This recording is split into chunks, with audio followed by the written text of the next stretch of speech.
I have to introduce now our guest speaker for this evening. Her name is Meg Abernethy. Meg Abernethy Hope.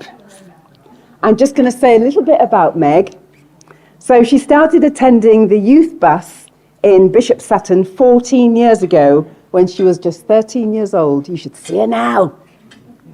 Yes, she quietly crept onto the bus and claimed her space. And now she's been claiming her space in so many ways ever since.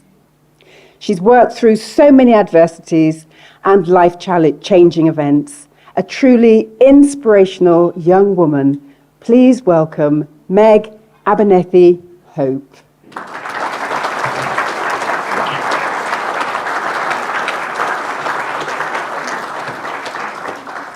This is horribly overwhelming, I must admit, going from hearing about 13-year-old me being on a bus to now being at an awards. Before I start and read what I've written, because I've been absolutely blown away by the way that the service is transformed over the years, from when I was 13 years old to now being 27, and watching the videos about the amazing ways that young people are being supported through the service has honestly taken my breath away. And I've been sat there feeling really tearful that the advancements that have happened, the amount of people that are in this room that have all come together to give these young people a chance and an opportunity that so many don't have, and that I felt so privileged to have all of that time ago. I am honestly just blown away by the hard work that everybody has put in. Now I will try and go back on track to what I did right earlier. So I've known the youth service for 14 years now, and it practically brought me up. I started going when I was 13, until I was around 21 years old, so a long old time, and I saw a lot of changes happen whilst I was there. But there were a lot of changes that I went through too. My first boyfriend, my first period, my GCSEs, losing my virginity, passing my driving test, my first night out in town, being diagnosed with a really rare blood disorder that nearly killed me, my A-levels, steroid treatment, chemotherapy treatment, a splenectomy, uni, and the death of my little brother. All of these colossal milestones in my life, Youth Connect has held my hand, wiped my tears, and fed me cakes made in a mug in a microwave in the back of a bus.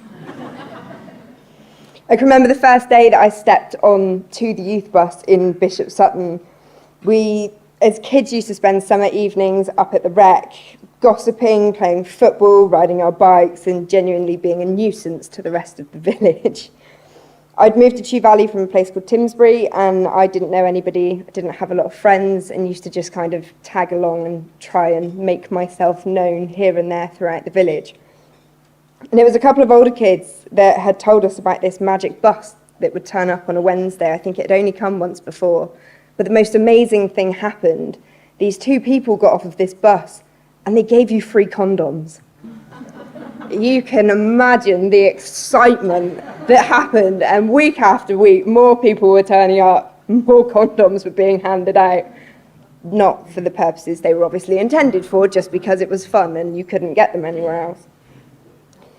So it was dubbed the sex bus, and the sex bus used to turn up every Wednesday for 2 hours, and we'd all go up, and I'd like to think that we were polite enough, but I can imagine at this point, Jane Lewis, I think Rob had turned up at this point, somewhere along the lines, and we were a feral group of miscreants that Jane had landed herself with. And we were bad. I'm not going to lie, I'm going to tell you the honest truth. There was pasta that went through a basketball hoop. There was a brand new light-up toy that we were told, whatever you do, don't throw it up in the air. It is still in the tree at the Rec, 17 years, or however many years it is later. Lots of swearing, lots of shouting, lots of loud music, We had some amazing trips away, one down to PGL, which ended with mental breakdowns from, I think, probably both staff and young people at that point, where we'd all just hit boiling point and bubbled over. It was absolute carnage. However, the sex bus became less and less about the free condoms and the being feral kids and the excitement that came with mugs made in a microwave. It became more about life, who was having issues at home, who needed a bit of support with their exams, whose boyfriend was being an idiot again and needed a good talking to. I've made it sound really basic, and I've summed up lifetimes worth of work in a couple of sentences. But we learned amazing things about sexual harassment, setting boundaries, drug use and how easy it is to fall down rabbit holes, about anxiety, about depression, all of these things that I didn't even know were life things. I just thought that, you know, it's part of being a teenager, it comes, it goes, and that's it, you learn how to deal with it. There was such a variety of different things that the youth bus brought to my attention. I thought I was going to see my friends and cook pasta in a kettle, and now looking back, I grew up on that bus. It made me into the woman I am today. There have been barbecues full of love and laughter, tears of joy when people have realised that they are that confident, bright, young star that everybody else sees them to be. Plenty of nights of singing, dancing, and leaving with ringing ears. So much growing up and being held, being loved, looked after, and seen for who we were, and seen for the dreams that we had, rather than just being another group of kids at another job that somebody's had to go and look after. I've learnt more in those 8 years on that mobile bus than I think I have in any other point of my life through all the things that I have done. And I've made friends with people from different years at school, and it wasn't cool to make it obvious that we knew each other, but there were always little telltale signs of, you know, see you on Wednesday on the bus. And they're friends that I've got for life. They're friends that I could turn around and tell anything to. Youth Connect has created such a community for me and for people that I don't see for years. But when we all catch up again, or we see each other now at the ripe old age of 27, even people up into their 30s, at the pub, because that's what we do as old people, you know, we all get to catch up and reminisce about the incredible stories that we all have from those Wednesday nights at the youth bus. One of my favourite memories was actually a night very similar to this at the Guildhall. There were large chandeliers, and at the time what I felt were a lot of old people in beige.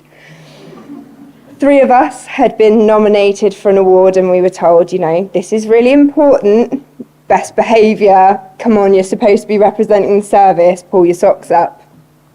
And we were on our best behaviour. We didn't throw food at each other, we didn't shout, we didn't swear, we were all very polite. And we'd got interviewed at the end. I don't know if it was a TV camera had come down to sort of report on what had been going on.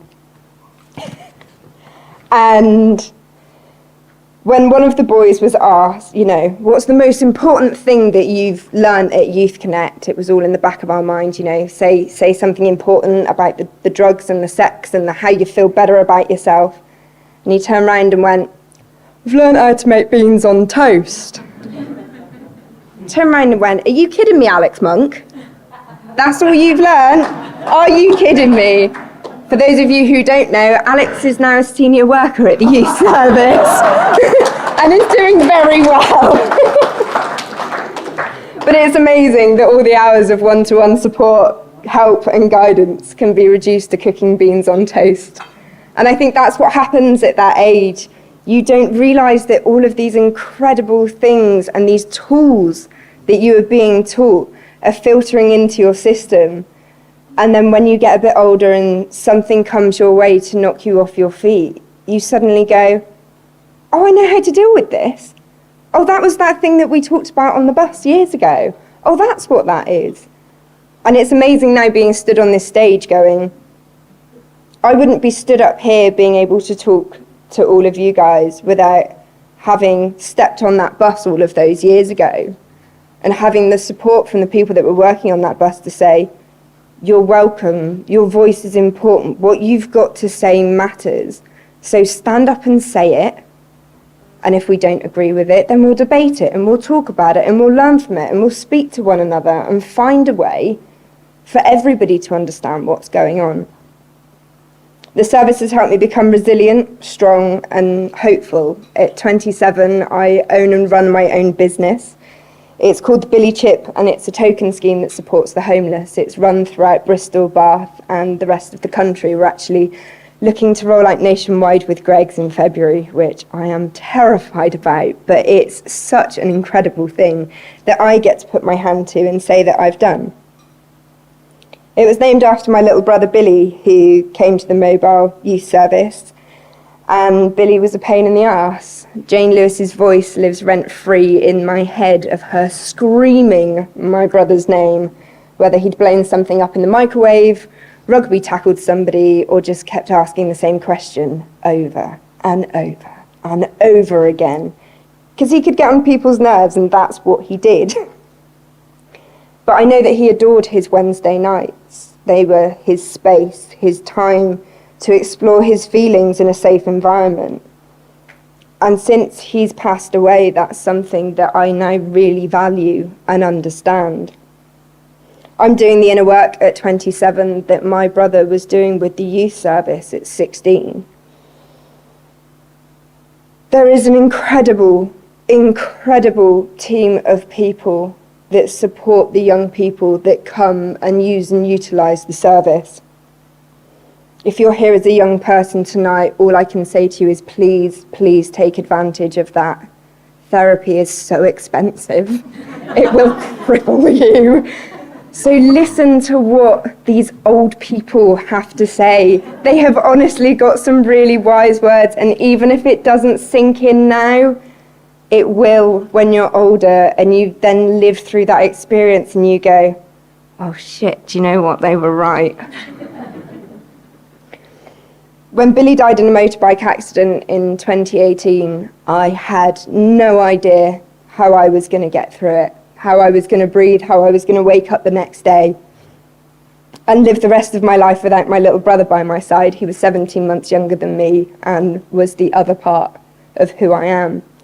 And I remember phoning Jane and having to tell her the news, and it broke my heart. And it broke my heart that Sam Plummer would have to find out, and that Rob would find out, and that Tracy would have to find out too.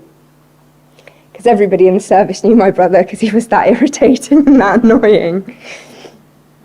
But what a group of amazing people that helped me get through that and made me feel seen for being the sister and not for being part of this family unit. I got treated as an individual that was grieving, and it's something that going forward kind of all gets mushed together. You kind of get put as this family unit that's grieving it. You lose your individuality within that grief. And I remember that we held a service for Billy. We brought all the old team back together, people that I hadn't seen for a really long time. And we had a memorial service for my brother up at the Rec with the bus and with all the people that used to be there that were my family. And it was the most important thing that I did when I lost my brother, because it was about me and my grieving and the tools that I needed and all of those things that the service had given me over the years allowed me to have the confidence to ask for that help and to ask to be seen without feeling like I was going to get turned down or turned away. I was too old to be part of the service at this point, and I had nowhere to turn. And they opened me back with open arms. It wasn't about my age. It was the fact that once you are part of Youth Connect, that is your family for life. No matter what happens, those people will always be there for you.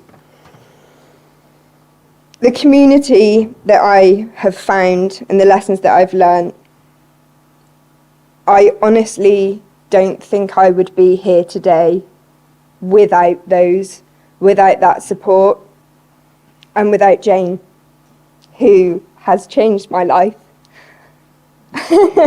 And it makes me teary thinking about it, because she's helped bring me up, as all of you young people, I'm sure your mentors have too. They've been there on your darkest days, on the days where you don't know what to do, when you can't get out of bed, when you need to just phone somebody because the world has just got too much and all you want to do is get off. I honestly can say that I would not be here today without the youth service and what they've done for me. So I'll leave you with this advice, because it's the things that have gotten me through. Give it 24 hours. Nothing stays the same. Give it 24 hours, and I promise you, everything will be changed and everything will be different. Your perspective on the whole situation will change. Ask for help. There is no shame in asking for help, and the incredible people that run this service are here to help. That is their job. It's what they want to do. Don't ever be ashamed. Nobody knows it all. Sometimes they don't know it all, even if they tell you that they do. But they will help you figure it out, and that's an amazing thing to be able to do. Try it just once.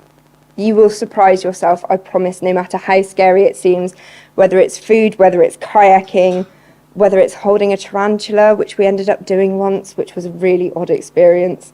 And I really didn't want to do, but I tried it once. I've said that I can do it, and I can also say I never want to do that ever again, and it's absolutely fine.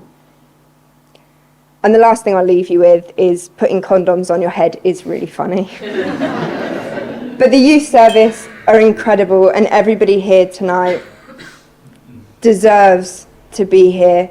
The young people, you are amazing for standing up and for chasing what you want, for putting yourselves in the position to be seen, for asking for help and for asking for support.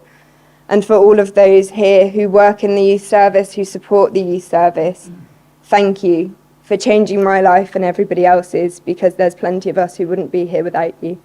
Thank you.